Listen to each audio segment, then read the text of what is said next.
नमस्कार दोस्तों, हमने एनसीईआरटी सीरीज़ शुरू किया था जिसमें हमने क्लास नाइन्थ एनसीईआरटी में क्लास नाइन्थ का जियोग्राफी पढ़ा। अब फिर हमने क्लास टेंथ का जियोग्राफी पढ़ना स्टार्ट किया जिसमें हमने क्लास टेंथ की जियोग्राफी में 4 चैप्टर पढ़ लिया। अब हम चैप्टर नंबर 5 पढ़ेंगे, खनिज तथा ऊर्जा संसाधन। चैप्टर नंबर हम 5 पढ़ेंगे, खनिज तथा ऊर्जा संसाधन। और हमने जितने भी पीछे का चैप्टर पढ़ा था वे चैप्टर पढ़ते हुए साथ में हमने यह भी देखा कि बिहार शिक्षक भर्ती में जो एसएसटी में जियोग्राफी के क्वेश्चन पूछे जा रहे थे उसका भी हमने स्क्रीनशॉट क्वेश्चन का लगाया था, और वे सभी क्लास नाइन्थ और क्लास टेंथ के जियोग्राफी में दिए हुए हैं। अगर किसी का एसएसटी में 40 नंबर का जियोग्राफी सब्जेक्ट है तो उनके लिए क्लास नाइन्थ और क्लास टेंथ का एनसीईआरटी बहुत ही ज़रूरी है। हम इस क्लास में भी देखेंगे कि इस खनिज तथा ऊर्जा संसाधन चैप्टर से कितने क्वेश्चन बिहार शिक्षक भर्ती में भूगोल के पूछे गए हैं। तो हम इसमें जो इम्पॉर्टेंट है केवल वही देखेंगे जहां से बिहार शिक्षक भर्ती में क्वेश्चन पूछा जाता है। तो अब हम पढ़ना शुरू करते हैं। देखिए, यहाँ से हम अपनी रोज़मर्रा की ज़िंदगी में धातु से बनी विभिन्न वस्तुओं का प्रयोग करते हैं। क्या आप अपने घर में प्रयोग की जाने वाली धातु से बनी चीज़ों की सूची बना सकते हैं? ये धातुएं कहाँ से आती हैं? देखिए, आपने पढ़ा है कि भूपर्पटी यानी पृथ्वी की ऊपरी परत विभिन्न खनिजों के योग से बनी चट्टानों से निर्मित है। इन खनिजों का उपयुक्त शोधन करके ही ये धातुएं निकाली जाती है। अब हम आगे देखेंगे। देखिए, खनिज हमारे जीवन के अति अनिवार्य भाग हैं। लगभग हर चीज़ जो हम इस्तेमाल करते हैं एक छोटी सुई से लेकर एक बड़ी इमारत तक या फिर एक बड़ा जहाज आदि सभी खनिजों से बने हैं। रेलवे लाइन और सड़क के पत्थर, हमारे औजार तथा मशीनें सभी खनिजों से बने हैं। कारें, बसें, रेलगाड़ियां, हवाई जहाज़ आदि यानी सभी खनिजों से निर्मित है और धरती से प्राप्त ऊर्जा के साधन द्वारा चालित होते हैं। यानी इसमें बताया गया है कि संसार में सभी छोटी चीज़ से लेकर बड़ी चीज़ें तक सभी खनिजों से ही प्राप्त होते हैं या वे सभी खनिजों से ही बने हैं। यहाँ तक कि भोजन में भी खनिज होते हैं जिसे हम खाते हैं। मनुष्य ने विकास की सभी अवस्थाओं में अपनी जीविका तथा सजावट, त्योहारों व धार्मिक अनुष्ठान के लिए खनिजों का प्रयोग किया है।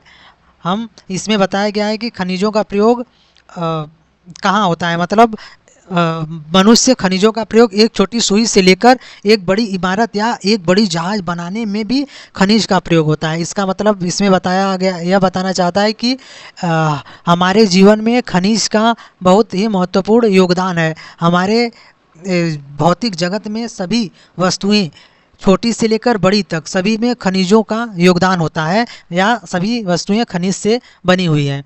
देखिए यहाँ पर क्या लिखा है। यहाँ से बिहार शिक्षक भर्ती में पूछा गया था एक क्वेश्चन। देखिए, दंत मंजन आपके दांत साफ करते हैं। कुछ अपघर्षक खनिज जैसे सिलिका, चूना पत्थर, एल्युमिनियम ऑक्साइड व विभिन्न फास्फोट खनिज स्वच्छता में मदद करते हैं। फ्लोराइड जो दांतों को गलने से रोकता है, यानी फ्लोराइड क्या करता है, दांतों को गलने से रोकता है। फ्लोरोआइड नामक खनिज से प्राप्त होता है। देखिए, अधिकतर दंत मंजन टिटेनियम ऑक्साइड से सफ़ेद बनाए जाते हैं जो कि र्यूटाइल, इल्मेनाइट तथा एनाटेज नामक खनिजों से प्राप्त होते हैं। देखिए, यहाँ से बिहार शिक्षक भर्ती में पूछा गया है कुछ दंतमंजन जो चमक प्रदान करते हैं उनका कारण अभ्रक है, यानी टूथ ब्रश व पेस्ट की ट्यूब पेट्रोलियम से प्राप्त प्लास्टिक की बनी होती है। ठीक है, अब ये बताइए कि ये खनिज कहाँ पाए जाते हैं, तो इसके बारे में हम आगे पढ़ेंगे।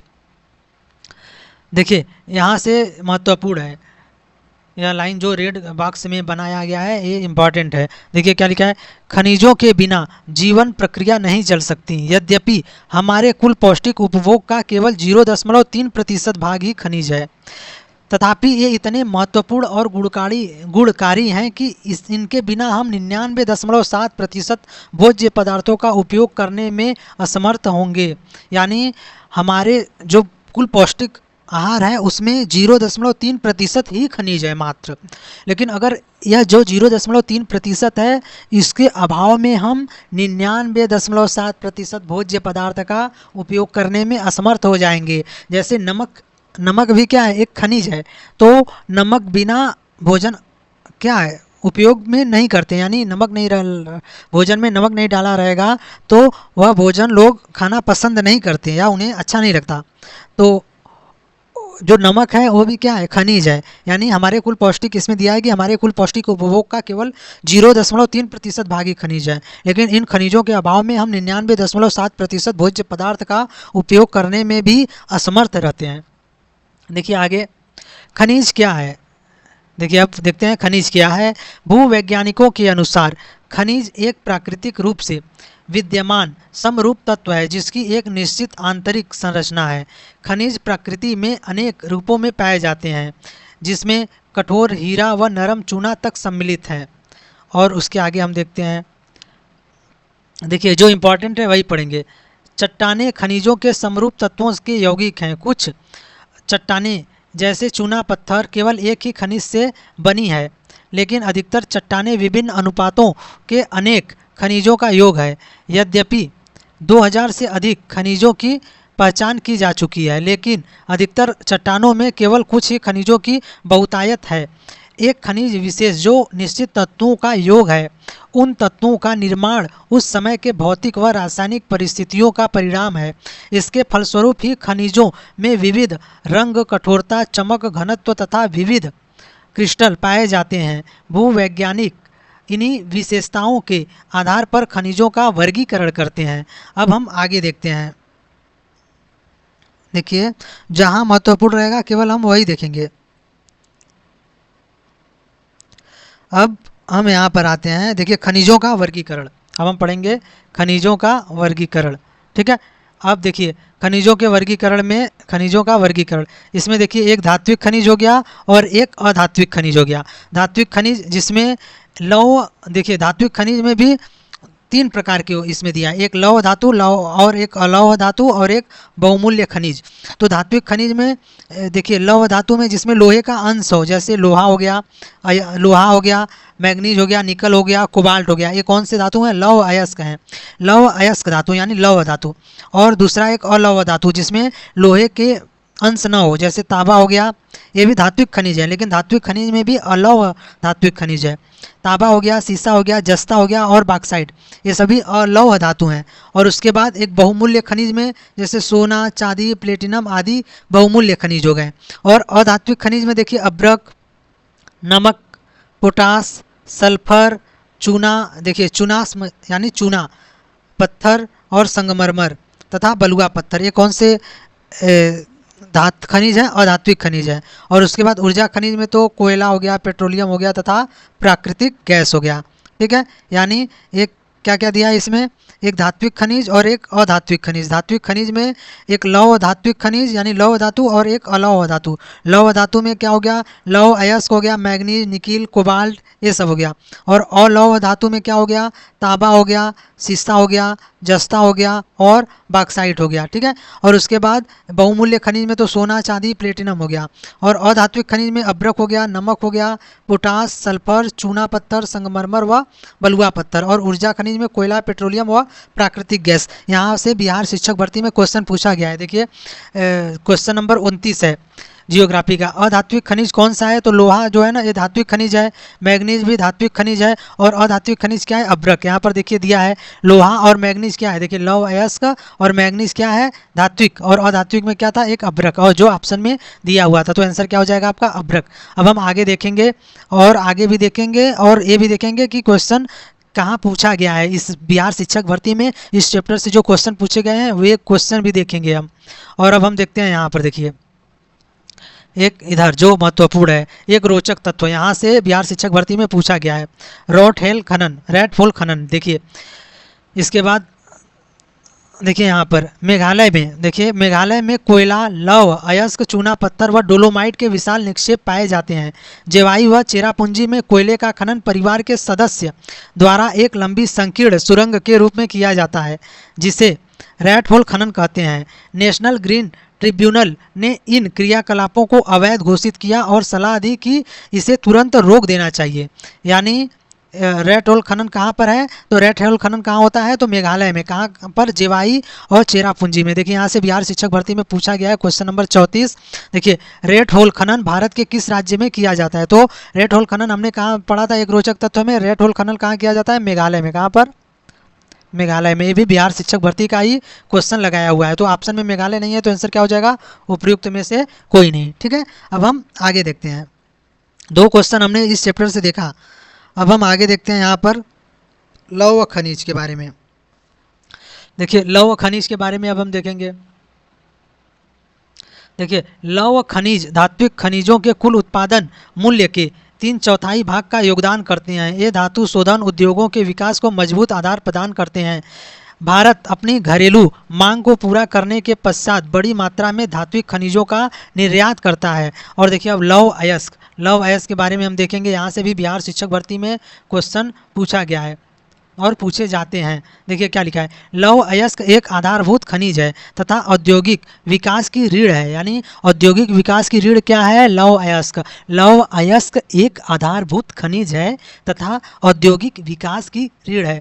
भारत में लौह अयस्क के विपुल संसाधन विद्यमान है। भारत उच्च कोटि के लोहांश युक्त लौह अयस्क में धनी है। देखिए यहाँ पर मैग्नेटाइट सर्वोत्तम प्रकार का लौह अयस्क है जिसमें 70% लोहांश पाया जाता है। इसमें सर्वश्रेष्ठ चुंबकीय गुण होते हैं जो विद्युत उद्योगों में विशेष रूप से उपयोगी हैं। और उसके बाद देखिए हेमेटाइट सर्वाधिक महत्वपूर्ण औद्योगिक लौह अयस्क है जिसका अधिकतम मात्रा में उपभोग हुआ है, किंतु इसमें लोहांश की मात्रा मैग्नेटाइट की अपेक्षा थोड़ी सी कम होती है जिसमें लोहांश 50 से 60% तक पाया जाता है। लेकिन मैग्नेटाइट में लोहांश कितना पाया जाता है, तो 70%। देखिए वर्ष 2018-19 में लौह अयस्क का लगभग समस्त उत्पादन 97% उड़ीसा, छत्तीसगढ़, कर्नाटक और झारखंड से प्राप्त हुआ है। शेष उत्पादन यानी 3% अन्य राज्यों से हुआ है। यानी 97% जो है लौह अयस्क कहाँ से, उड़ीसा, छत्तीसगढ़, कर्नाटक और झारखंड, इन 4 राज्यों से लौह अयस्क कितना प्राप्त हुआ है, 97% तक।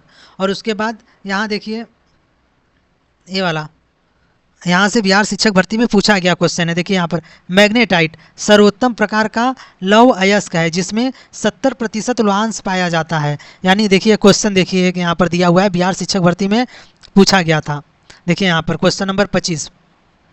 देखिए मैग्नेटाइट अयस्क में लोहे की सांद्रता कितने प्रतिशत होती है, तो हमने क्या पढ़ा था, मैग्नेटाइट लौह अयस्क में लोहे की सांद्रता कितनी प्रतिशत होती है, तो 70%, जो एनसीईआरटी में दिया हुआ है कक्षा 10 के चैप्टर नंबर 5 में। और यहाँ से बिहार शिक्षक भर्ती के में जियोग्राफी, जो 40 नंबर का जियोग्राफी सब्जेक्ट होता है उसमें पूछा गया है, क्वेश्चन नंबर 25 था।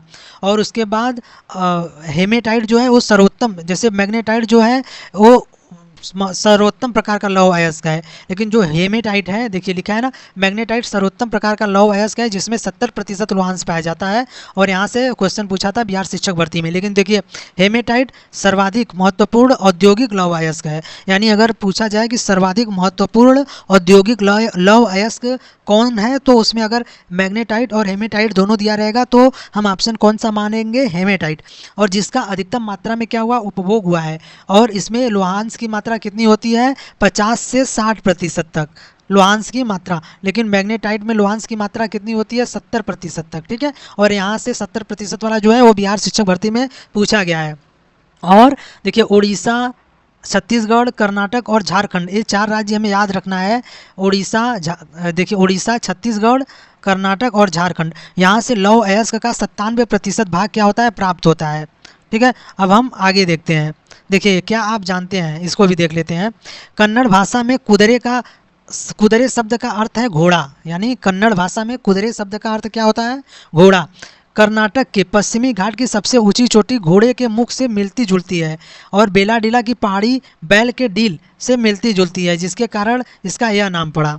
ठीक है, और उसके बाद हम आगे देखेंगे भारत में लौह अयस्क की पेटियां। ठीक है, यहाँ से भी क्वेश्चन बिहार शिक्षक भर्ती में पूछे गए थे। देखिए उड़ीसा झारखंड पेटी, देखिए यहाँ पर उड़ीसा में उच्च कोटि का हेमेटाइट किस्म का लौह अयस्क मयूरभंज व केंदुझर जिलों में बादाम पहाड़ से निकाला जाता है।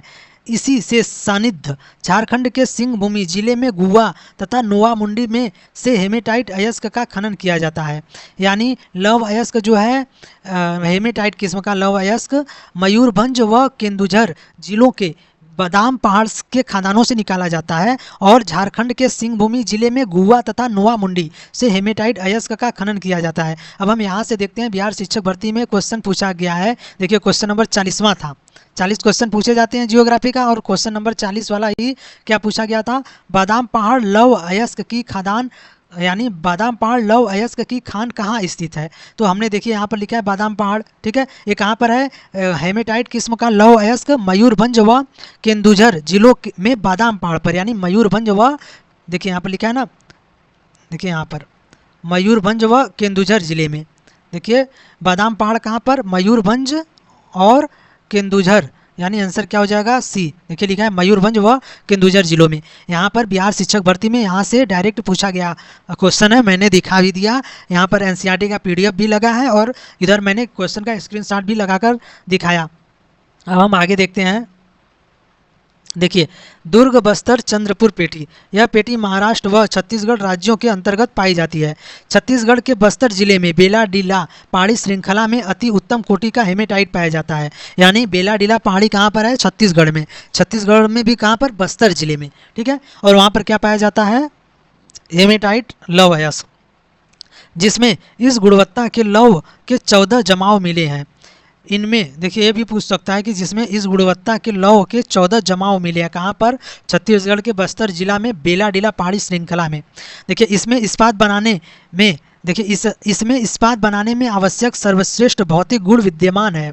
इन खादानों का लौह अयस्क विशाखापट्टनम पत्तन से जापान तथा दक्षिण कोरिया को निर्यात किया जाता है। कहाँ निर्यात किया जाता है, जापान तथा दक्षिण कोरिया को। अब आगे देखते हैं बल्लारी, चित्रदुर्ग, चिकमंगलुरु, देखिए चिकमंगलुरु और तुमकुरु पेटी, यानी बल्लारी, चित्रदुर्ग और चिकमंगलुरु और तुमकुरु पेटी। देखिए कहाँ पर है, कर्नाटक की इस पेटी में लौह अयस्क की वृहत राशि संचित, देखिए आगे संचित है। और उसके बाद कर्नाटक में पश्चिमी घाट में अवस्थित कुद्रेमुख की खाने 100% निर्यात इकाई है। कुद्रेमुख निक्षेप संसार के सबसे बड़े निक्षेपों में से एक माने जाते हैं। लौह अयस्क करदम के रूप में पाइपलाइन द्वारा मंगलुरु के निकट एक पत्तन पर भेजा जाता है। और आगे देखते हैं महाराष्ट्र गोवा पेटी। यह पेटी देखिए गोवा तथा महाराष्ट्र राज्य के रत्नागिरी जिले में स्थित है। यद्यपि यहाँ का लोहा उत्तम प्रकार का नहीं है, तथापि इसका दक्षता से दोहन किया जाता है।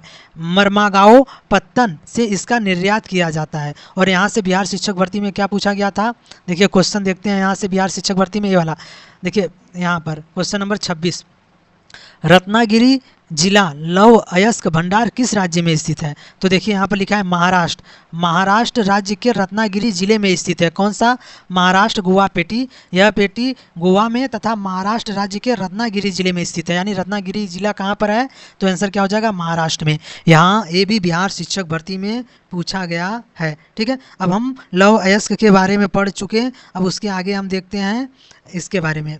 देखिए मैग्नीज के बारे में। देखिए मैग्नीज मुख्य रूप से इस्पात के विनिर्माण में प्रयोग किया जाता है। 1 टन इस्पात बनाने में लगभग 10 किग्रा यानी 10 किलोग्राम मैग्नीज की आवश्यकता होती है। इसका उपयोग ब्लीचिंग पाउडर, कीटनाशक दवाएं व पेंट बनाने में किया जाता है। देखिए इसको ध्यान देंगे हम, यानी देखिए 1 टन, यहाँ लिखा है 1 टन, 1 टन, ठीक है। फिर से देखते हैं मिटा के इसको। देखिए यहाँ पर 1 टन इस्पात बनाने में लगभग 10 किग्रा मैग्नीज की आवश्यकता होती है, ठीक है। और मैग्नीज का उपयोग कहाँ कहाँ होता है, ब्लीचिंग पाउडर, कीटनाशक दवाएं व पेंट बनाने में इसका प्रयोग किया जाता है। और हमने आगे देखिए भारत में मैग्नीज, यानी भारत में उड़ीसा मैग्नीज का सबसे बड़ा उत्पादक राज्य है। मैग्नीज सबसे बड़ा उत्पादक राज्य मैग्नीज का कौन है, तो उड़ीसा है। वर्ष 2000 और 2001 में देश के कुल उत्पादन का 1/3 भाग यहाँ से प्राप्त हुआ था। कहाँ से, उड़ीसा से, ठीक है। अब हम आगे देखते हैं। देखिए जो भी बिहार शिक्षक भर्ती में पूछा गया है मैंने उसको उसका क्वेश्चन जो है यहीं पर स्क्रीनशॉट लगाकर दिखा भी दिया है। देखिए यहाँ पर विशाखापट्टनम बंदरगाह है, कहाँ पर है, आंध्र प्रदेश में। यहाँ पर पारादीप, और ये मयूरभंज कहाँ पर है, मयूरभंज व केंदुझर जिला, यानी कहाँ पर, झारखंड। देखिए, और उसके बाद यह है उड़ीसा, झारखंड में। और उसके बाद यहाँ पर रत्नागिरी, देखिए यहाँ पर कहाँ पर है, महाराष्ट्र में। यह भी बिहार शिक्षक भर्ती में पूछा गया है। गोवा मार्मागांव पत्तन कहाँ पर है, गोवा में है। मंगलुरु, देखिए यहाँ पर चिकमंगलुरु कहाँ पर है, कर्नाटक में है। और उसके बाद देखिए यहाँ पर नेल्लोर कहाँ पर है, तो ये भी आंध्र प्रदेश में है। ठीक है, अब हम उसके आगे देखते हैं। यहाँ पर देखिए अजमेर, बेवर, ये सब कहाँ पर है, राजस्थान में है। कटनी मध्य प्रदेश में, अमरकंटक भी मध्य प्रदेश में, बालाघाट मध्य प्रदेश में, देखिए नागपुर महाराष्ट्र में। और उसके बाद गया, देखिए यहाँ पर गया व हजारीबाग, यहाँ पर कहाँ है, गया व हजारीबाग कहाँ पर है, हजारीबाग झारखंड में, और गया कहाँ पर है, बिहार में। अब हम आगे देखते हैं जो क्वेश्चन दिया गया। अब अलौह खनिज के बारे में पढ़ते हैं हम। देखिए अलौह खनिज, देखिए भारत में अलौह खनिजों की संचित राशि व उत्पादन अधिक संतोषजनक नहीं है। यद्यपि ये खनिज जिनमें तांबा, बॉक्साइट, सीसा व सोना आते हैं, धातु शोधन, इंजीनियरिंग व विद्युत उद्योगों में महत्वपूर्ण भूमिका निभाते हैं। आइए हम तांबा बॉक्साइट का वितरण समझे। देखिए अब हम तांबा के बारे में देखते हैं। तो तांबा के बारे में क्या दिया हुआ है, भारत में तांबे के भंडार व उत्पादन क्रांतिक रूप से न्यून है, मतलब बहुत कम है। घातवर्ध्य, तन्य और ताप सुचालक होने के कारण तांबे का उपयोग मुख्यतः बिजली के तार बनाने, इलेक्ट्रॉनिक्स और रसायन उद्योगों में किया जाता है। मध्य प्रदेश की बालाघाट मध्य प्रदेश की बालाघाट खदानें देश का लगभग 52% तांबा उत्पादित यानी उत्पन्न करती है। यानी तांबा उत्पादन में सबसे अधिक, तांबा उत्पादन में कौन सा राज्य सबसे ज़्यादा उत्पादन करता है, यानी तांबा उत्पादन में सबसे आगे कौन सा राज्य है, तो मध्य प्रदेश। मध्य प्रदेश में कहाँ, बालाघाट खदान। बालाघाट खदान कितना, मध्य प्रदेश का जो बालाघाट खदान है वो कितने प्रतिशत तांबे का उत्पादन करता है, तो लगभग 52% तांबे का उत्पादन करता है। उसके आगे देखिए झारखंड का सिंहभूमि जिला भी तांबे का मुख्य उत्पादक है। यानी झारखंड का सिंहभूमि जिला में भी तांबा उत्पन्न होता है, यानी तांबा का उत्पादन किया जाता है। और सब सर्वाधिक तांबा का उत्पादन कौन सा राज्य करता है, मध्य प्रदेश। मध्य प्रदेश में बालाघाट खदान, और वहाँ से लगभग 52% तांबा देश का वहीं से उत्पादित होता है, मध्य प्रदेश के बालाघाट खदान से। और उसके बाद झारखंड का जो सिंहभूमि जिला है वहाँ भी तांबे का उत्पादन किया जाता है। और राजस्थान का खेतड़ी खदान भी तांबे के लिए प्रसिद्ध है। यानी राजस्थान का खेतड़ी, और झारखंड का सिंहभूमि जिला, और मध्य प्रदेश का बालाघाट जिला। और उसके आगे हम देखते हैं, देखिए अब आगे बॉक्साइट के बारे में। तांबा हो गया, बॉक्साइट। देखिए यद्यपि अनेक अयस्कों में एल्युमिनियम पाया जाता है, परंतु सबसे अधिक एल्यूमिना क्ले जैसे दिखने वाले पदार्थ बॉक्साइट से ही प्राप्त किया जाता है। यानी बॉक्साइट किससे प्राप्त किया जाता है, देखिए एल्युमिनियम। देखिए यहाँ पर अनेक अयस्कों से एल्युमिनियम प्राप्त किया जाता है। यानी जो एल्युमिनियम है वो बॉक्साइट का क्या है, अयस्क है। यानी देखिए सबसे अधिक, देखिए अनेक अयस्कों में एल्युमिनियम पाया जाता है, परंतु सबसे अधिक एल्यूमिना क्ले जैसे दिखने वाले बॉक्साइट से प्राप्त होता है। यानी बॉक्साइट से सबसे क्या प्राप्त किया जाता है, बॉक्साइट से, तो बॉक्साइट से एल्यूमिनियम प्राप्त किया जाता है। देखिए बॉक्साइट निक्षेपों की रचना एल्यूमिनियम सिलिकेटों से समृद्ध व्यापक भिन्नता वाली चट्टानों के विघटन से होती है। और आगे एल्युमिनियम एक महत्वपूर्ण धातु है क्योंकि यह लोहे जैसी शक्ति के साथ साथ अत्यधिक हल्का एवं सुचालक भी होता है। इसमें अत्यधिक घात वर्ध्यता भी पाई जाती है। अब देखिए बॉक्साइट उत्पादन में सबसे आगे कौन है, देखिए यहाँ पर इधर दिया है। देखिए भारत में बॉक्साइट का निक्षेप मुख्यतः अमरकंटक, पठार, मैकाल पहाड़ियाँ तथा बिलासपुर कटनी के पठारी प्रदेश में पाए जाते हैं। और उसके बाद उड़ीसा भारत का सबसे बड़ा बॉक्साइट उत्पादक राज्य है। यहाँ कोरापुट जिले में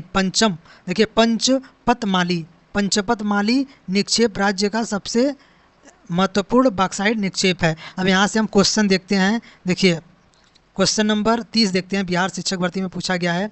कटनी में उत्पादित प्रमुख खनिज कौन सा है, तो हम यहाँ पर देखते हैं, ये एनसीईआरटी में दिया हुआ है। देखिए यहाँ पर भारत में बॉक्साइट के निक्षेप मुख्यतः अमरकंटक, पठार, मैकाल पहाड़ी तथा बिलासपुर कटनी, यानी कटनी में कहाँ पाया जाता है, बॉक्साइट।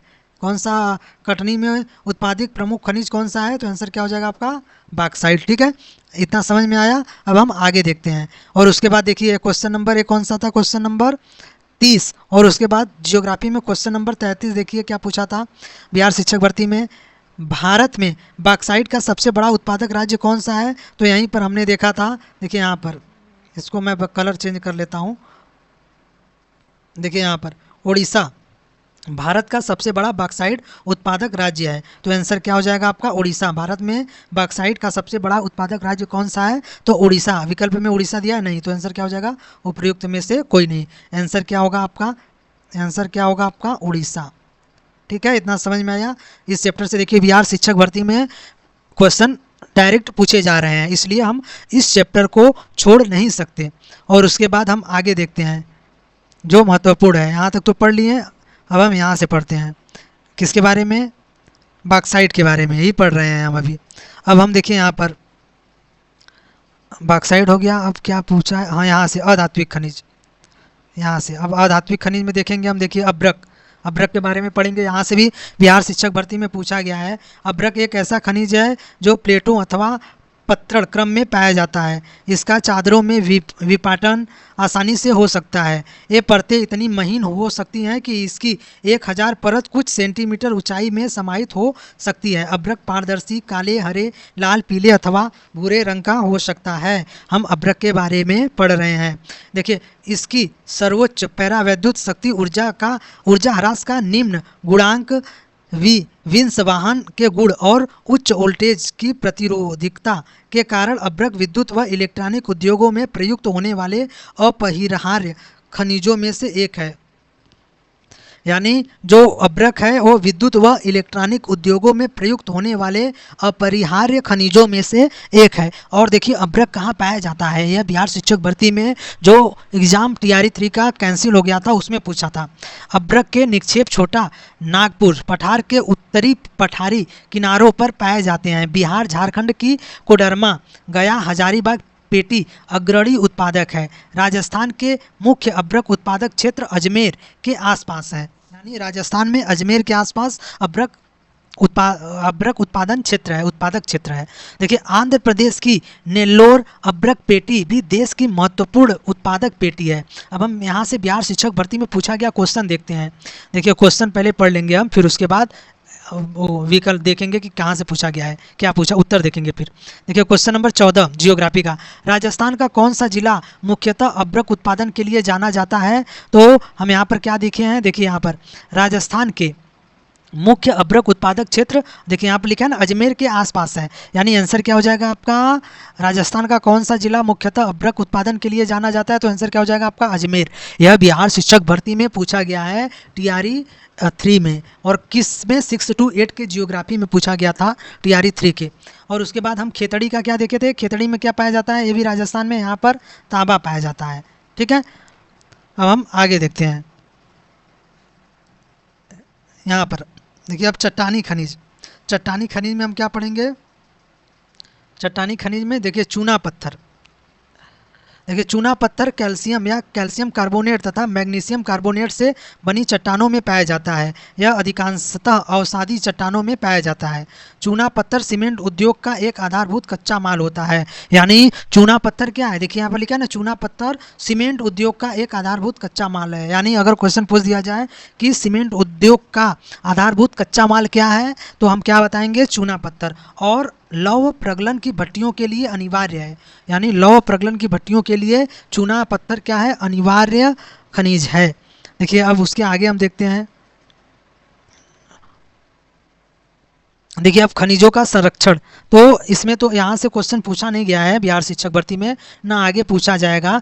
फिर भी हम जो महत्वपूर्ण मतलब इसमें कुछ समझ लेते हैं खनिजों का संरक्षण। देखिए हमें पता है कि खनिजों को बनने में लाखों वर्ष लग जाता है, और हम इसका अगर हम दुरुपयोग करेंगे तो धीरे धीरे क्या हो जाएगी? खनिज समाप्त हो जाएगी। तो हमारे आने वाले पीढ़ियों को इन खनिजों का अभाव देखना पड़ेगा, जिससे उनका जीवन कठिन हो जाएगा। जैसे हम देखते हैं, देखिए हम सभी को उद्योगों और कृषि की खनिज निक्षेपों और उनसे विनिर्मित पदार्थों पर भारी निर्भरता सुपेक्षित है। खनन योग्य निक्षेप की कुल राशि असार्थक अंश है, अर्थात भूपर्पटी का 1% है बस। जिन खनिज संसाधनों के निर्माण व सांद्रता में लाखों वर्ष लगे हैं, उनका शीघ्रता से उपभोग कर रहे हैं। यानी इन खनिजों को बनने में तो लाखों वर्ष लग जाते हैं, लेकिन इनका उपयोग बहुत तेज़ी से लोग कर रहे हैं। जितना आवश्यकता है उससे अधिक उपयोग कर रहे हैं, जिससे हम दुरुपयोग भी बोल सकते हैं। देखिए, खनिज निर्माण की भूगर्भिक प्रक्रियाएं इतनी धीमी है कि उनके वर्तमान उपभोग की दर की तुलना में उनके पुनर्भरण की दर अपरिमित रूप से थोड़ी है। यानी जितना तेज खनिज, जितना समय लगता है खनिज बनने में, उससे तेज़ी से खनिज को समाप्त कर रहे हैं लोग उपयोग में लाकर।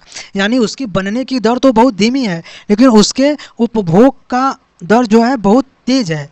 इसलिए आने वाले समय में खनिजों का अभाव हो जाएगा। इसलिए हमें खनिजों का क्या करना चाहिए? संरक्षण। इसलिए खनिज संसाधन सीमित तथा अनवीकरण योग्य है। यानी इसे दोबारा एक बार प्रयोग में लाने के बाद खनिज को दोबारा नहीं बना सकते। समृद्ध खनिज निक्षेप हमारे देश की अत्यधिक मूल्यवान संपत्ति है, लेकिन ये अल्पजीवी हैं। अयस्कों के सतत उत्खनन से लागत बढ़ती है, क्योंकि खनिजों के उत्खनन की गहराई बढ़ने के साथ उनकी गुणवत्ता घटती जाती है। देखिए, उसके बाद देखिए धातुओं का पुनः चक्रण, रद्दी धातुओं का प्रयोग तथा अन्य प्रतिस्थापनों का उपयोग भविष्य में हमारे खनिज संसाधनों के संरक्षण के उपाय है। यानी धातुओं का पुनः चक्रण के लिए बोला गया है। देखिए, अब आगे देखिए क्या लिखा है, गैर परंपरागत साधनों में। यहाँ से बिहार शिक्षक भर्ती में पूछा गया है कि गैर परंपरागत ऊर्जा के गैर परंपरागत साधन कौन कौन से हैं। तो देखिए, गैर परंपरागत साधनों में सौर ऊर्जा, पवन ऊर्जा, ज्वारीय, भूतापीय, बायोगैस तथा परमाणु ऊर्जा शामिल किए जाते हैं। यानी यहाँ से बिहार शिक्षक भर्ती में पूछा गया था कि ऊर्जा के गैर परंपरागत स्रोत कौन से हैं। तो कौन कौन से हैं? एक है सौर ऊर्जा, पवन ऊर्जा, ज्वारीय ऊर्जा, भूतापीय ऊर्जा और बायोगैस। ये सब क्या हैं? ऊर्जा के गैर परंपरागत स्रोत हैं। और उसके अब आगे देखते हैं हम। देखिए, ग्रामीण भारत में लकड़ी व उपले बहुतायत में प्रयोग किए जाते हैं। एक अनुमान के अनुसार ग्रामीण घरों में आवश्यक ऊर्जा का 70% से अधिक इन दो साधनों से प्राप्त होता है, किसी लकड़ी और उपले से।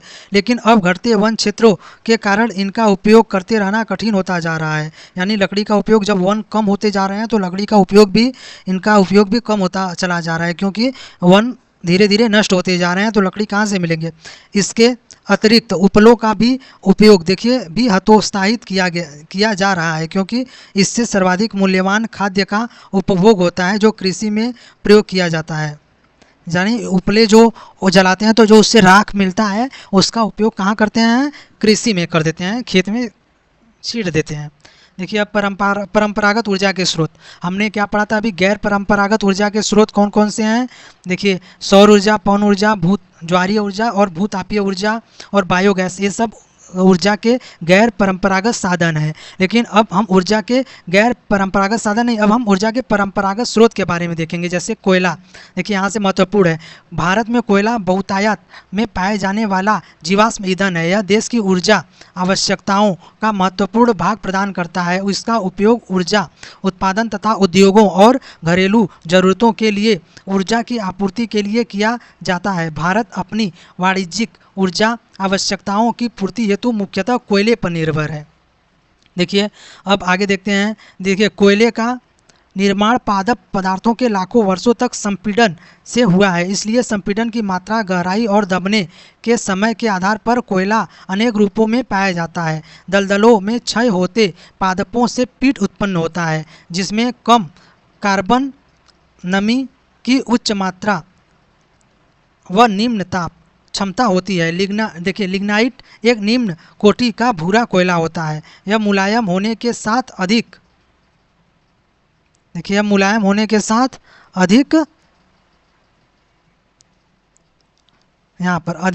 नमी युक्त होता है। लिग्नाइट के प्रमुख भंडार तमिलनाडु के नैवेली में मिलते हैं और विद्युत उत्पादन में प्रयोग किए जाते हैं। गहराई में दबे तथा अधिक तापमान से प्रभावित कोयले को बिटुमिनस कोयला कहा जाता है। जो बिटुमिनस कोयला है ये भारत में सर्वाधिक पाया जाता है। वाणिज्यिक उपयोग में यह सर्वाधिक लोकप्रिय है। धातु शोधन में उच्च श्रेणी के बिटुमिनस कोयले का प्रयोग किया जाता है। देखिए, जिसका लोहे के प्रगलन में विशेष महत्व है। और एंथ्रेसाइट जो है सर्वोत्तम गुण वाला कोयला है। और हम यहाँ ये छूट गया था थोड़ा, इसको भी पढ़ लेते हैं हम। ऊर्जा संसाधन, देखिए अब यहाँ पढ़ते हैं, ऊर्जा सभी क्रियाकलापों के लिए आवश्यक है। खाना पकाने, रोशनी व ताप के लिए, गाड़ियों के संचालन तथा उद्योगों में मशीनों के संचालन में ऊर्जा की आवश्यकता होती है। देखिए ऊर्जा के का उत्पादन ईंधन खनिजों जैसे कोयला, पेट्रोलियम, प्राकृतिक गैस, यूरेनियम तथा विद्युत से किया जाता है। ऊर्जा संसाधन को परंपरागत तथा गैर परंपरागत साधनों में वर्गीकृत किया जाता है। देखिए परंपरागत साधनों में लकड़ी, उपले, कोयला, पेट्रोलियम, प्राकृतिक गैस तथा विद्युत यानी दोनों यानी जल विद्युत तथा ताप विद्युत सम्मिलित है। ठीक है, यानी हमने यहाँ पर जो महत्वपूर्ण में है यहाँ पर क्या क्या पढ़ा उसको हम एक बार रिवाइज कर लेते हैं। देखिए हमने क्या पढ़ा कि ऊर्जा के परंपरागत स्रोत और गैर परंपरागत स्रोत। देखिए ऊर्जा के देखिए दो स्रोत हैं, एक क्या है परंपरागत स्रोत हो गया और एक हो गया गैर परंपरागत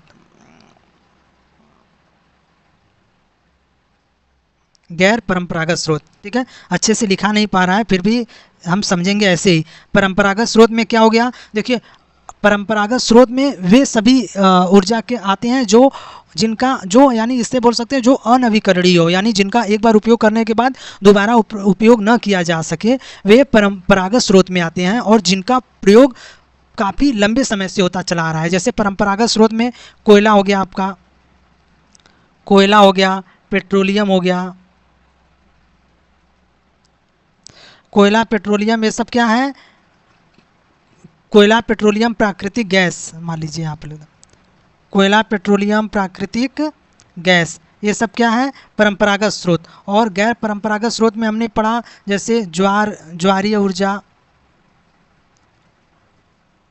ऊर्जा और उसके बाद पवन ऊर्जा, तापीय ऊर्जा यानी भूतापीय ऊर्जा और बायोगैस, ये सब क्या है ऊर्जा के गैर परंपरागत स्रोत हैं। यानी ऊर्जा के परंपरागत स्रोत में हो गया कोयला, पेट्रोलियम, प्राकृतिक गैस, और ऊर्जा के गैर परंपरागत स्रोत में हो गया पवन ऊर्जा, तापीय ऊर्जा यानी पवन ऊर्जा, भूतापीय ऊर्जा, ज्वारीय ऊर्जा और बायोगैस, ये सब गैर परंपरागत स्रोत हैं। और यहाँ से बिहार शिक्षक भर्ती में पूछा गया क्वेश्चन था, TRE 3 के जो एग्ज़ाम कैंसिल हो गया था वहाँ पूछा गया था। ठीक है, अब हम आगे बढ़ते हैं।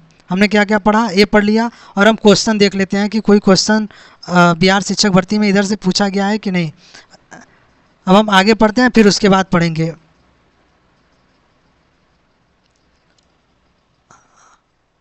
देखिए हमने पढ़ा लिग्नाइट के प्रमुख भंडार तमिलनाडु के नवेली में मिलते हैं और विद्युत उत्पादन में प्रयोग किए जाते हैं। और गहराई में दबे तथा अधिक तापमान से प्रभावित कोयला को बिटुमिनस कोयला कहा जाता है और यह वाणिज्यिक उपयोग में सबसे लोकप्रिय है। और उसके बाद आगे देखते हैं। देखिए यहाँ से बहुत ही महत्वपूर्ण है, इसको एकदम अच्छे से देखेंगे। भारत में कोयला के दो प्रमुख भूगर्भिक युगों के शैल क्रम पाया जाता है। एक गोंडवाना जिसकी आयु 200 लाख वर्ष से कुछ अधिक है और दूसरा टर्शियरी निक्षेप जो लगभग 55 लाख वर्ष पुराने हैं। गोंडवाना कोयले जो धातु शोधन कोयला है के प्रमुख संसाधन दामोदर घाटी, पश्चिम बंगाल तथा झारखंड, झरिया, रानीगंज, बोकारो में स्थित है। जो महत्वपूर्ण कोयला क्षेत्र है, गोदावरी, महानदी, सोन व वर्धा नदी घाटियों में भी कोयले के जमाव मिलते हैं। देखिए अब आगे टर्शियरी कोयला क्षेत्र उत्तर पूर्वी राज्यों यानी मेघालय, असम, अरुणाचल प्रदेश व नागालैंड में पाया जाता है। यानी गोंडवाना जो है, गोंडवाना सेल में देखिए यहाँ पर दो सेल पाए जाते हैं ना। देखिए यहाँ पर लिखा है, देखिए भारत में कोयला दो प्रमुख भूगर्भिक युगों के सेल में पाया जाता है। एक गोंडवाना जिसकी आयु कितनी है, 200 लाख वर्ष से कुछ अधिक है, और दूसरा टर्शियरी, और टर्शियरी में जो 55 लाख वर्ष पुराना है। यानी गोंडवाना सेल के जो कोयले हैं, गोंडवाना सेल, इसकी आयु कितनी है, 200 लाख वर्ष से पुराना यानी अधिक। और जो टर्शियरी युग का सेल है उसका आयु कितनी है, लगभग 55 लाख वर्ष पुराना। और जो गोंडवाना सेल है वो कौन सा है, देखिए कहाँ पर है, दामोदर घाटी, पश्चिम बंगाल, झारखंड, झरिया, रानीगंज, बोकारो में स्थित है। कौन सा, गोंडवाना का, गोंडवाना में जो पाए जाने वाले कोयला है। और टर्शियरी कोयला क्षेत्र में कौन कौन से राज्य आते हैं, देखिए पूर्वी राज्य जैसे मेघालय, असम, अरुणाचल प्रदेश व नागालैंड में पाया जाता है। और हम यहाँ से एक एक्स्ट्रा पॉइंट जान लेते हैं कि भारत में सर्वप्रथम कोयला का जो कोयला निकाला गया था वो पश्चिम बंगाल के रानीगंज से निकाला गया था। ठीक है, अब हम आगे देखते हैं। देखिए यह स्मरण रहे कि कोयला स्थूल पदार्थ है जिसका प्रयोग करने पर भार घटता है क्योंकि यह राख में परिवर्तित हो जाता है। इसी कारण भारी उद्योग तथा ताप विद्युत गृह कोयला क्षेत्रों अथवा उनके निकट ही स्थापित किए जाते हैं। अब हम कोयला के बारे में पढ़ लिए हैं, अब हम पेट्रोलियम के बारे में देखते हैं। ठीक है, देखिए पेट्रोलियम, भारत में कोयले के पश्चात ऊर्जा का दूसरा प्रमुख साधन पेट्रोलियम या खनिज तेल है। यह ताप व प्रकाश के लिए ईंधन, मशीनों को स्नेहक और अनेक विनिर्माण उद्योगों, देखिए अनेक विनिर्माण उद्योगों को कच्चा माल प्रदान करता है। तेल शोधनशालाएं, संश्लेषित वस्त्र, उर्वरक तथा असंख्य रसायन उद्योगों में यह नोडीय बिंदु का काम करता है। देखिए यहाँ पर भारत में अधिकांश पेट्रोलियम की उपस्थिति टर्शियरी युग की सेल संरचनाओं के अपनति व भ्रंश ट्रैप में पाई जाती है। यानी भारत में अधिकांश पेट्रोलियम कहाँ से पाया जाता है? टर्शियरी युग की सेलों में। और टर्शियरी युग की सेल कितने वर्ष पुरानी है तो बताया गया, इसमें पढ़े हैं टर्शियरी युग के सेल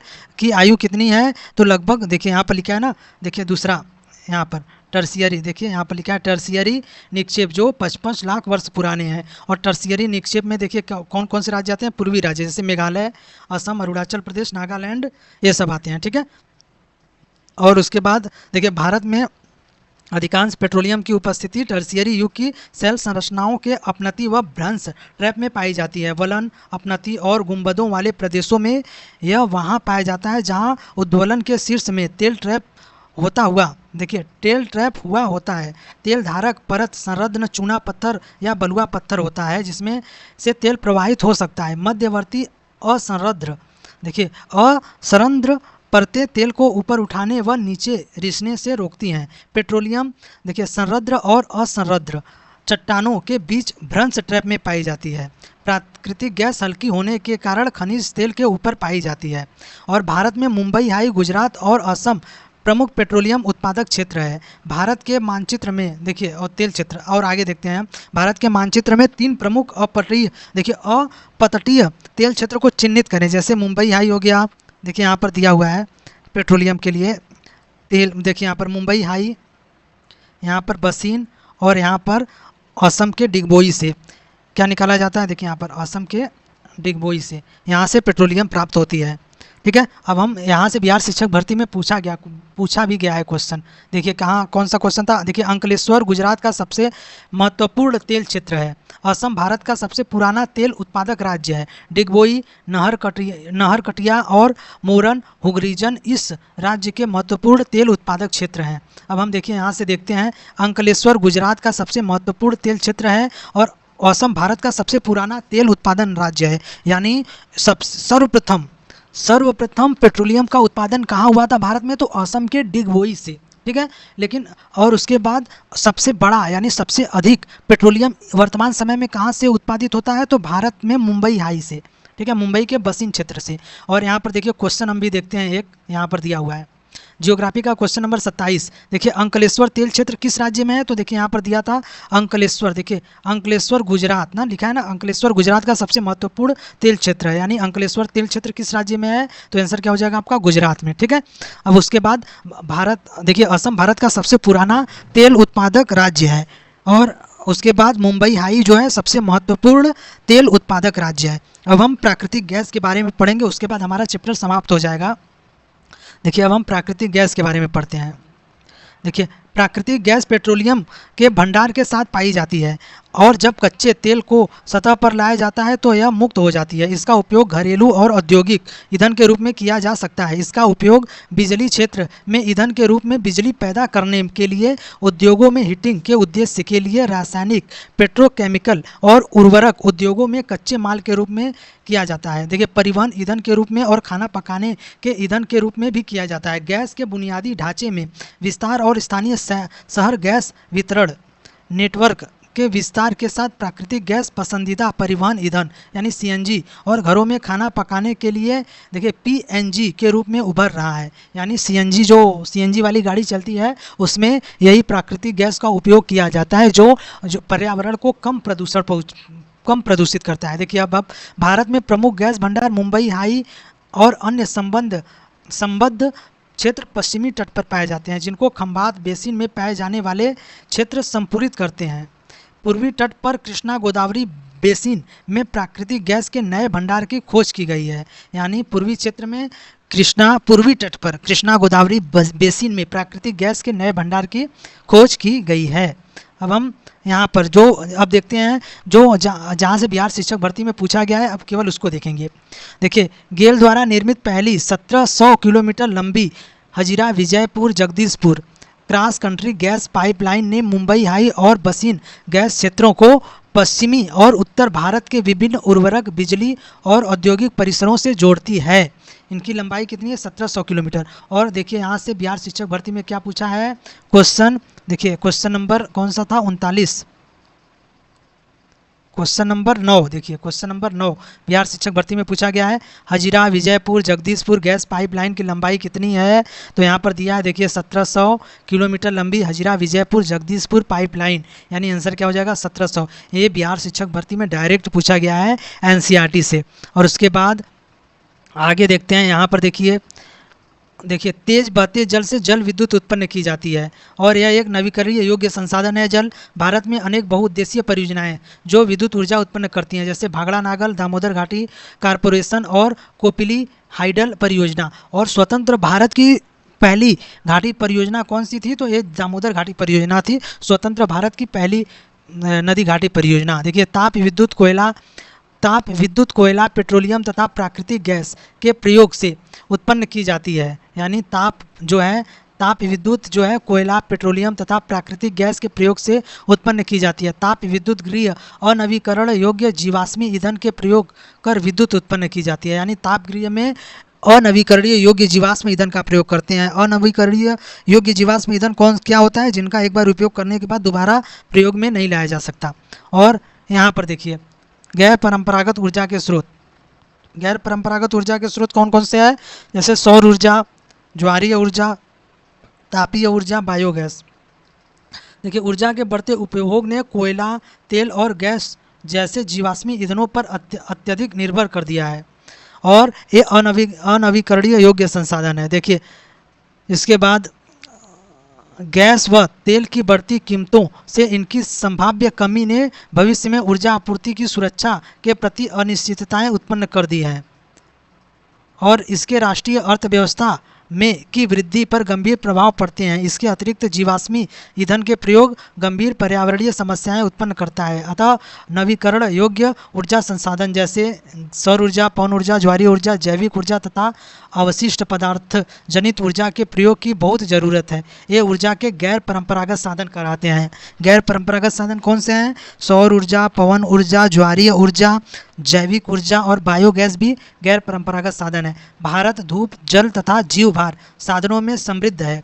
भारत में नवीकरण योग्य ऊर्जा संसाधन के विकास हेतु वृहद कार्यक्रम भी बनाए गए हैं।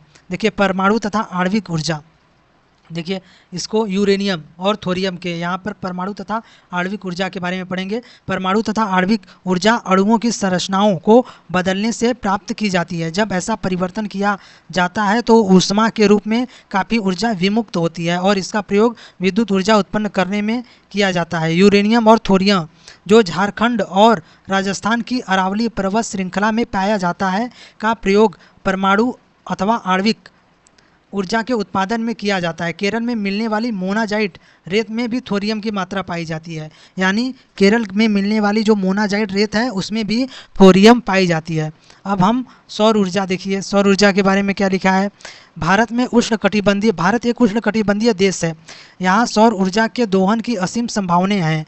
देखिए फोटो वोल्टाइक ना, ठीक है, यहाँ पर देखिए ये लिखा है, ये यहाँ से पूछ सकता है क्वेश्चन। फोटोवोल्टाइक प्रौद्योगिकी द्वारा धूप को सीधे विद्युत में परिवर्तित किया जाता है। यानी क्या लिखा है? देखिए फोटोवोल्टाइक प्रौद्योगिकी द्वारा धूप को सीधे विद्युत में परिवर्तित किया जाता है। यानी धूप को सीधे विद्युत में परिवर्तित किससे किया जाता है? फोटोवोल्टाइक प्रौद्योगिकी द्वारा। देखिए, भारत के ग्रामीण तथा सुदूर क्षेत्रों में सौर ऊर्जा तेजी से लोकप्रिय हो रही है। कुछ बड़े सौर ऊर्जा संयंत्र देश के विभिन्न भागों में स्थापित किए जा रहे हैं। ऐसी अपेक्षा है कि सौर ऊर्जा के प्रयोग से ग्रामीण घरों में उपलों तथा लकड़ी पर निर्भरता को न्यूनतम किया जा सकेगा। अब हम आगे पढ़ते हैं जहाँ से बिहार शिक्षक भर्ती में पूछा गया है। देखिए पवन ऊर्जा के बारे में पढ़ लेते हैं। पवन ऊर्जा कहाँ कहाँ पर है? भारत में पवन ऊर्जा के उत्पादन की गहन महान संभावनाएं हैं। भारत में पवन ऊर्जा फार्म के विशालतम पेटी तमिलनाडु में देखिए नागरकोइल से मदुरई तक अवस्थित है। इसके अतिरिक्त आंध्र प्रदेश, कर्नाटक, गुजरात, केरल, महाराष्ट्र तथा लक्षद्वीप में भी महत्वपूर्ण पवन ऊर्जा फार्म है। देखिए नागरकोइल और जैसलमेर देश में पवन ऊर्जा के प्रभावी प्रयोग के लिए जाने जाते हैं। और उसके बाद देखिए बायोगैस के बारे में हम पढ़ लेते हैं। बायोगैस के बारे में देखिए ग्रामीण इलाकों में झाड़ियों, कृषि अपशिष्ट, पशुओं और मानव जनित अपशिष्ट के उपयोग से घरेलू उपभोग हेतु बायोगैस उत्पन्न की जाती है। जैविक पदार्थों के अपघटन से गैस उत्पन्न होती है जिसकी तापीय सक्षमता मिट्टी के तेल, उपलों व चारकोल की अपेक्षा अधिक होती है। बायोगैस संयंत्र नगर पालिका, सहकारिता तथा निजी स्तर पर लगाए जाते हैं। पशुओं का गोबर प्रयोग करने वाले संयंत्र ग्रामीण भारत में गोबर गैस प्लांट के नाम से जाने जाते हैं। किसानों को दो प्रकार से लाभान्वित करते हैं, एक ऊर्जा के रूप में, दूसरा उन्नत प्रकार के उर्वरक के रूप में। यानी जो बायोगैस है उसमें क्या करते हैं, गोबर गैस प्लांट में जो गोबर डाल देते हैं या कचरा डाल देते हैं सब, तो उससे गैस भी मिलता है जिससे हम खाना पकाते हैं, भोजन पकाते हैं, और दूसरा जो उससे अपशिष्ट निकलता है उसको उर्वरक के रूप में खेतों में प्रयोग करते हैं। देखिए बायोगैस अब तक पशुओं के गोबर का प्रयोग करने में सबसे दक्ष है। यह उर्वरक की गुणवत्ता को बढ़ाता है और उपलों तथा लकड़ी को जलाने से होने वाले वृक्षों के नुकसान को भी रोकता है। अब हम आगे देखते हैं, यहाँ पर देखिए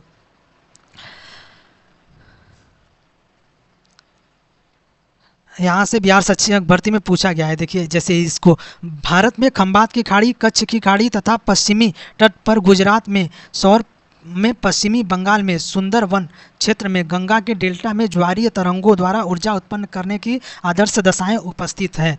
और उसके बाद भूतापीय ऊर्जा। अब हम भूतापीय ऊर्जा के बारे में पढ़ेंगे, और हम ये जो भी पढ़ रहे हैं यह बिहार शिक्षक भर्ती जो TRE 4 आएगा, और TRE 4 में जो भी TGT या जूनियर में जिनका भी जियोग्राफी है 40 नंबर का, उनके लिए यह बहुत ही महत्वपूर्ण है। हमने क्या क्या दिखाया इसमें, PDF भी दिखा दिया, और जो बिहार शिक्षक भर्ती में पूछे गए क्वेश्चन थे उनका भी स्क्रीनशॉट लगाकर दिखा दिया कि क्वेश्चन कहाँ से पूछे गए थे। अब हम आगे पढ़ते हैं भूतापीय ऊर्जा के बारे में। और यहाँ पर जो लिखा है खंबात की खाड़ी, कच्छ की खाड़ी तथा पश्चिमी तट पर गुजरात और पश्चिम बंगाल में, सुंदर वन क्षेत्र में, गंगा के डेल्टा में ज्वारीय तरंगों द्वारा ऊर्जा उत्पन्न करने की आदर्श दशाएं उपस्थित हैं। यह क्वेश्चन जो कैंसिल एग्जाम हो गया था TRE 3 का, जो कैंसिल हुआ था 15 मार्च को, उसमें 6 to 8 में पूछा गया था। देखिए भूतापीय ऊर्जा के बारे में पढ़ लेते हैं। पृथ्वी के आंतरिक भागों से प्राप्त ताप का प्रयोग कर उत्पन्न की जाने वाली विद्युत को भूतापीय ऊर्जा कहते हैं। और यहाँ से भी बिहार शिक्षक भर्ती में पूछा गया क्वेश्चन है। देखिए भूतापीय ऊर्जा इसलिए अस्तित्व में होती है क्योंकि बढ़ती गहराई के साथ पृथ्वी प्रगामी ढंग से तप्त होती जाती है। यानी जैसे जैसे पृथ्वी के अंदर जाएंगे वैसे वैसे ही तपन की तापमान क्या होता है, बढ़ता जाता है। जहाँ भी भूतापीय प्रवणता अधिक होती है वहाँ उथली गहराइयों पर भी अधिक तापमान पाया जाता है। ऐसे क्षेत्रों में भूमिगत जल चट्टानों से उष्मा का अवशोषण कर तप्त हो जाता है। यह इतना तप्त हो जाता है कि यह पृथ्वी की सतह की और उठता है और यह भाप में परिवर्तित हो जाता है। इसी भाप का उपयोग टरबाइन को चलाने और विद्युत उत्पन्न करने के लिए किया जाता है। भारत में सैकड़ों गर्म पानी के चश्मे हैं जिनका विद्युत उत्पादन में प्रयोग किया जाता है। भूतापीय ऊर्जा के दोहन, देखिए भूतापीय ऊर्जा के दोहन के लिए भारत में 2 प्रायोगिक परियोजनाएं शुरू की गई।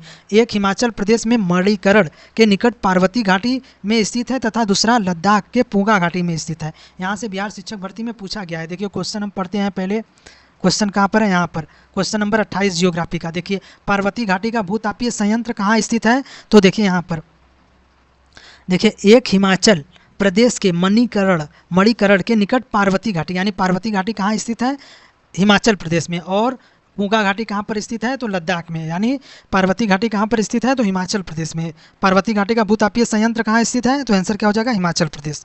ये भी बिहार शिक्षक भर्ती में पूछा गया है। ठीक है। और अब ऊर्जा संरक्षण ऊर्जा संसाधनों का संरक्षण। ऊर्जा संसाधन का संरक्षण हम कैसे कर सकते हैं? हम जो यहाँ ऊर्जा, इसको तो यहाँ से उतना ज़रूरी नहीं है पढ़ना, ऊर्जा संसाधन का संरक्षण यहाँ से एग्जाम में पूछा नहीं गया है, देखिए, लेकिन हम ये देख सकते हैं ऊर्जा की बचत ही ऊर्जा का उत्पादन है। देखिए, यानी ऊर्जा संसाधनों का संरक्षण कैसे कर सकते हैं? जितना हमें ऊर्जा की आवश्यकता हो, यानी जितना हमें खनिज की आवश्यकता है उतना ही प्रयोग करें। दिन में बिजली से चलने वाली लाइटों को दिन में बंद रखें, जब ज़रूरत पड़े तभी उसका उपयोग करें। और कोयला, पेट्रोलियम, इन सब का अधिक उपयोग न करें, क्योंकि कोयला और पेट्रोलियम जो है अनवीकरण योग्य संसाधन है। अगर हमें कहीं जाना है तो हम साइकिल या प्राकृतिक गैस या साइकिल, इस सब का उपयोग कर सकते हैं। अगर हम हमेशा पेट्रोलियम से चलने वाली बड़ी गाड़ियों का उपयोग करेंगे तो पेट्रोलियम धीरे धीरे समाप्त हो जाएगा। हमने पढ़ा इसमें कि जो विद्युत यानी जो खनिज का उत्पादन का दर है और खनिज के उपभोग का दर है, इसमें बहुत अंतर है। खनिज के उत्पादन का दर तो बहुत कम है, लेकिन खनिज के उपभोग का दर जो है बहुत अधिक है। और हम अब देखते हैं कि यहाँ से कितने क्वेश्चन पूछे गए थे बिहार शिक्षक भर्ती में, इसको भी हम देख लेते हैं। देखिए कितने क्वेश्चन पूछे गए थे, देखिए यहाँ से, ये भी इसी चैप्टर से पूछा गया था। 1 नंबर, 2 नंबर, ये सब इसी चैप्टर से पूछे गए हैं। और उसके बाद देखिए 3 हो गया, 3 क्वेश्चन ये भी यहीं से पूछा गया, इसी चैप्टर से बिहार शिक्षक भर्ती में। और ये देखिए 4 नंबर क्वेश्चन, 4 क्वेश्चन हो गया। रत्नागिरी जिला लौह अयस्क भंडार कहाँ पर स्थित है? तो देखिए यहाँ पर लिखा है महाराष्ट्र राज्य के रत्नागिरी जिला में, यानी 4 क्वेश्चन हो गया जो इस चैप्टर से पूछा गया है। और ये बादाम पहाड़ लौह अयस्क खान कहाँ स्थित है? ये भी इसी चैप्टर से पूछा गया है। देखिए यहाँ पर पूछा गया था, लिखा भी गया है, ठीक है। देखिए यहाँ पर लिखा है ना, मयूरभंज व केंदुझर जिले में बादाम पहाड़ खदानों से निकाला गया है। बादाम पहाड़ कहाँ है? मयूरभंज व केंदुझर जिले में। 5 क्वेश्चन हो गया जो इस चैप्टर से पूछा गया था। और उसके आगे देखते हैं हम, देखिए यहाँ पर कटनी में उत्पादित प्रमुख खनिज कौन सा है? तो यहाँ बॉक्साइट वाले में हमने पढ़ा था। बॉक्साइट में देखिए कहाँ पर पूछा गया था, ये भी इसी चैप्टर से पूछा गया था, यानी 6 क्वेश्चन हो गया। कटनी में उत्पादित प्रमुख खनिज, देखिए यहाँ पर लिखा है ना, कटनी कहाँ क्या उत्पादित होता है? बॉक्साइट, ठीक है। ये हो गया 6 क्वेश्चन हो गया। और ये भी यहीं से पूछा है, 7 क्वेश्चन हो गया। देखिए भारत में बॉक्साइट का सबसे बड़ा उत्पादक राज्य कौन सा है? उड़ीसा है, ये भी दिया हुआ है ना, उड़ीसा भारत का सबसे बड़ा बॉक्साइट उत्पादक राज्य है। 7 क्वेश्चन यहीं से पूछा गया है। और उसके बाद देखिए यहाँ पर राजस्थान में कौन सा जिला मुख्यतः अभ्रक उत्पादन के लिए जाना जाता है? तो ये भी यहीं से पूछा है, इसी चैप्टर से। तो 8 क्वेश्चन हो गया। और उसके बाद 8 क्वेश्चन हो गए इस चैप्टर से बस, और आगे भी पूछे गए थे, शायद पूछे गए हैं। देखिए यहाँ पर अंकलेश्वर तेल क्षेत्र कहाँ पर है? तो हमें पता है कि अंकलेश्वर तेल क्षेत्र कहाँ पर है? गुजरात में। तो ये हो गया 8 क्वेश्चन हो गया जो कि इस चैप्टर से पूछा गया है बिहार शिक्षक भर्ती में। तो आगे भी इस चैप्टर से पूछा जाएगा। देखिए ये हो गया 9 क्वेश्चन। हजीरा विजयपुर जगदीशपुर पाइपलाइन की लंबाई 1700 किलोमीटर है। 9 क्वेश्चन हो गया इस चैप्टर से। और ये देखिए पार्वती घाटी भूतापीय संयंत्र कहाँ है? हिमाचल प्रदेश में। ये हो गया 10 क्वेश्चन। 10 क्वेश्चन इस चैप्टर से हो गया। और आगे देखें पूछा है कि नहीं, बस इस चैप्टर से 10 क्वेश्चन पूछा गया है बिहार शिक्षक भर्ती में। तो आगे भी इस चैप्टर से पूछा जाएगा। इसलिए अगर आपका एसएसटी सब्जेक्ट है और एसएसटी में जियोग्राफी है तो आपको कक्षा 9 और कक्षा 10 के जियोग्राफी को तो एकदम अच्छे से पढ़ जाना ही होगा, तभी आप एक जॉब कंफर्म कर पाएंगे। अगर हम एनसीईआरटी के सिवाय कहीं यूट्यूब पर इधर उधर पढ़ रहे हैं तो हमारा सिलेक्शन होने की चांस कम रहेगा। लेकिन हम अगर एनसीईआरटी बुक लेकर टिक लगा कर हाईलाइटर से उसको पढ़ रहे हैं तो हमारा सिलेक्शन होने की संभावना बढ़ जाती है। मेरा भी बीपीएससी टीआरई 3 में सिलेक्शन हुआ है 6 to 8 के लिए, 140 रैंक